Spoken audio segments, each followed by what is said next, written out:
बिस्मिल्लाहिर्रहमानिर्रहीम। अस्सलाम वालेकुम। वेलकम टू माय चैनल नेकी का रास्ता। अल्लाह पाक आप सबको दुनिया और आखिरत की परेशानियों से महफूज रखे। आज मैं आपको अल्लाह ताला के पुरस्कार बंदों के वाक़े सुनाती हूँ। ईरान के कस्बे चुश्त में एक बुज़ुर्ग कामिल ख्वाजा अबू अहमद रहते थे।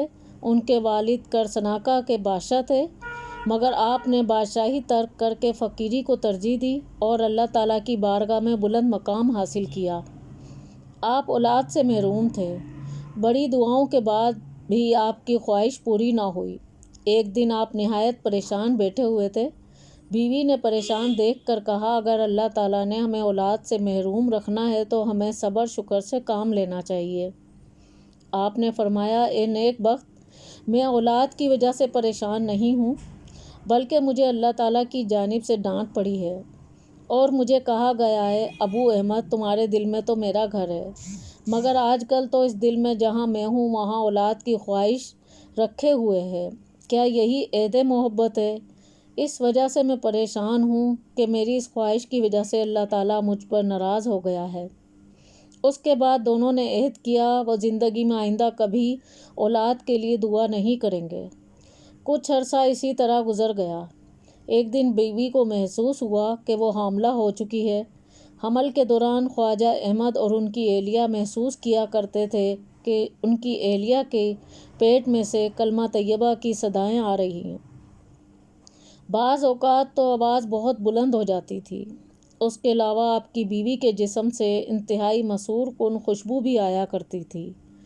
वज़ा अमल से चंद दिन पहले एक मरतबा ख्वाजा अबू अहमद को अस्सलामु अलैकुम कहने की आवाज़ आई। आपने जवाब में वालेकुम सलाम कहा और अपनी बीवी को बताया, तुम्हारे बेटे ने पेट से मुझे सलाम भेजा है।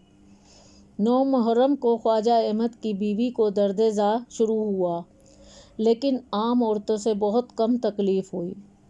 ख्वाजा अहमद को उसी वक्त हुज़ूर सल्लल्लाहु अलैहि वसल्लम की ख्वाब में ज़ियारत हुई तो आपने फरमाया, ए अबू अहमद, तुम्हें अल्लाह ने बेटा अता किया है, उसका नाम मोहम्मद रखना।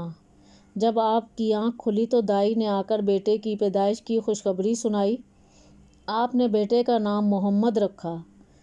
पैदाइश के दूसरे दिन आशूरा मुहर्रम 10 मुहर्रम था।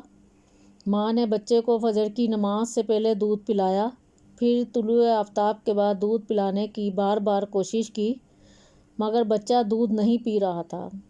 ख्वाजा अहमद ने अपनी बीवी से फरमाया, नेक बख्त, तुम्हारा बेटा मादरजाद वली है, उसने आज 10वीं मुहर्रम का रोज़ा रखा हुआ है। तो बीवी हैरान रह गई। उसने कई मरतबा दूध पिलाने की कोशिश की, मगर नाकाम रही। शाम को जूँ ही मगरिब की अजान फ़ज़ा में गूंजी, बच्चे ने दूध पीना शुरू कर दिया। ख्वाजा मोहम्मद की उम्र जब 2.5 साल की हुई तो आपकी वालदा को आपको ज़्यादा खिलाने की कोशिश करती ताकि आप कमज़ोर ना रह जाएं, मगर आप बहुत कम खाते थे और फरमाते, अम्मी जान, मैं अल्लाह के दीगर प्यारों की तरह कम खाऊंगा तो किसी मंजिल पर पहुंचूंगा। चंद साल बाद माँ ने बच्चे को स्कूल दाखिल करवा दिया। एक दिन बच्चा स्कूल ना गया तो वालदा परेशान हो गई। बच्चे ने कहा, अम्मी जान, मैंने जितनी तालीम हासिल करनी थी कर ली है, अब मुझे मज़ीद नहीं पढ़ना है। फिर आपने अपनी वालदा को बताया, कल मैं सुबह जब स्कूल जा रहा था तो रास्ते में हज़रत खिज़र अलैहिस्सलाम मुझे मिले। वो मुझे एक वीरान जगह में ले गए और मुझे इसमें आज़म सिखा दिए। बस ये उसका फैज़ान है, मुझे हर चीज़ याद हो चुकी है और मुझे पूरा कुरान मजीद हिफ्ज़ हो चुका है। माँ ने इम्तिहान लेने की गर्ज से बेटे को 22वां पारा सुनाने को कहा। बेटे ने फर 22वां पारा सुना दिया। माँ ने फ़र्ते मोहब्बत से बेटे को सीने से लगा लिया। ये बच्चा बड़ा होकर ख्वाजा मोहम्मद के नाम से मशहूर हुआ। आपका मज़ार चुश्त ईरान में है। सुबहान अल्लाह। अल्लाह पाक हम सब को इबादत गुज़ार बंदों में शामिल कर ले, आमीन। वीडियो अच्छी लगी हो तो लाइक और सब्सक्राइब करें। शुक्रिया। अल्लाह हाफिज़।